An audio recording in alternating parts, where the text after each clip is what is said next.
Alors, je pense que tout le monde est informé du coup d'État qui s'est déroulé en Guinée-Bissau. Et je me pose vraiment une vraie question. Pourquoi est-ce que l'Afrique connaît autant de coups d'État? C'est une véritable question que je me pose. Mais c'est une vraie question. Si une personne a un élément de réponse, dites-le moi en commentaire. Je ne comprends pas comment un continent, déjà, globalement, qui est très pauvre, globalement, hein, voilà, sans prendre en compte les individualités en matière de pays, c'est un continent qui est très pauvre et donc qui devrait normalement œuvrer, globalement, encore une fois, améliorer les conditions de vie voilà, de ces populations. Je parle ici des gouvernements et tout, etc. Mais comment ça se fait qu'il puisse y avoir autant de coups d'État, autant de conflits? Je me pose vraiment la question.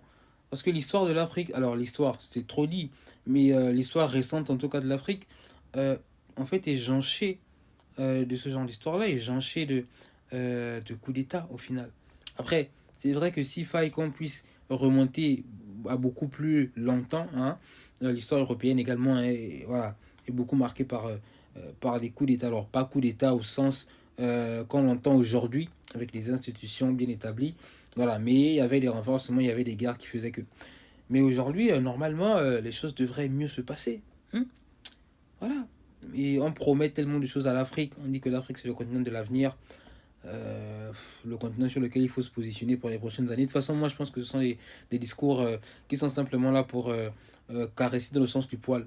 Aucun de ces discours, pour moi, n'est vrai pour l'instant. C'est du bullshit, comme on dit. Mais vraiment, les amis, dites-moi ce que vous en pensez dans l'espace commentaire. Mais pourquoi il y a autant de coups d'État en Afrique?